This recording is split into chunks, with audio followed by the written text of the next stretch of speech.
തിരുവാർത്തകളിലേക്ക്. വെള്ളാപ്പള്ളി നടേശനെ തള്ളിപ്പറയാത്തത് തെറ്റായെന്ന് CPM-ന്റെ സ്വയം വിമർശനം. യോഗി ആദിത്യനാഥിന്റെ സന്ദേശം വായിച്ചത് അയ്യപ്പ സംഘത്തിന്റെ ശോഭ കെടുത്തിയെന്നും സെക്രട്ടേറിയറ്റ് തയ്യാറാക്കിയ റിപ്പോർട്ടിൽ. പ്രായോഗിക തിരുത്തൽ നടപടികൾ പിന്നീടായിരിക്കും. കീഴ്ഘടകങ്ങളിൽ ഒരു റൗണ്ട് ചർച്ച കൂടി നടക്കും. സെയ്ഫ് സൈനുലാബ്ദീൻ ചേരുകയാണ് വിവരങ്ങളുമായി. സെയ്ഫ്, വലിയ തോതിൽ വിമർശനങ്ങൾ വന്നപ്പോഴും വെള്ളാപ്പള്ളിയുമായി വേദി പങ്കിട്ടതും വെള്ളാപ്പള്ളിയെ കാറിൽ കയറ്റിയതും ഒന്നും തെറ്റല്ല എന്നായിരുന്നു അന്ന് CPM-ന്റെ നേതാക്കൾ പറഞ്ഞത്. ഇന്നിപ്പോൾ തെരഞ്ഞെടുപ്പ് കഴിഞ്ഞു, ഫലം നേരെ തിരിച്ചടിയായി. അതിനുശേഷം ഇപ്പോൾ വിലയിരുത്തുകയാണ് അന്ന് ചെയ്തത് തെറ്റായിപ്പോയി, അല്ലെങ്കിൽ ആ കാര്യത്തിൽ കുറെ കൂടി കരുതൽ വേണമായിരുന്നു എന്നുള്ളത്. അതോടൊപ്പം തന്നെ പിന്നീടായിരിക്കും തിരുത്തൽ നടപടികൾ എന്ന് പറയുമ്പോൾ എന്താണ് മുന്നോട്ട് വെക്കുന്ന ഒരു കാര്യം? എന്താണ് CPM ഇപ്പോൾ?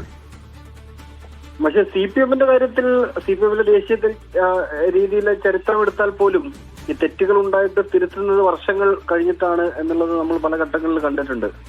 വർഷങ്ങൾ കഴിഞ്ഞിട്ട് ഞങ്ങൾക്ക് ആ വിഷയത്തിൽ അന്ന് വർഷങ്ങൾക്ക് മുമ്പ് തെറ്റുപറ്റിപ്പോയിട്ടുണ്ടെന്ന് CPM പറഞ്ഞ ചരിത്രം നമ്മുടെ മുന്നിലുള്ളതാണ്. അതേപോലെ തന്നെയാണ് വെള്ളാപ്പള്ളി നടേശന്റെ കാര്യത്തിലും CPM-ന്റെ സംസ്ഥാന സെക്രട്ടേറിയറ്റ് തയ്യാറാക്കിയ റിപ്പോർട്ടിൽ ആ പരാമർശമുള്ളത്.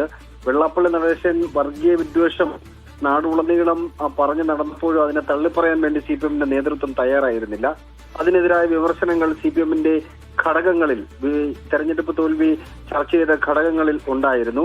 അത് അംഗീകരിക്കുകയാണ്. സ്വയം വിമർശനപരമായിട്ട് CPM-ന്റെ സംസ്ഥാന നേതൃത്വം അംഗീകരിച്ച് ഇന്ന് സംസ്ഥാന സെക്രട്ടറി തയ്യാറാക്കി അവതരിപ്പിച്ച റിപ്പോർട്ടിൽ ആ പരാമർശമുണ്ട്. വെള്ളാപ്പള്ളിയെ തള്ളിപ്പറയാതിരുന്നത് തെറ്റാണ് എന്നുള്ള സ്വയം വിമർശനം അതിനകത്ത് നമുക്ക് കാണാൻ കഴിയുന്നുണ്ട്.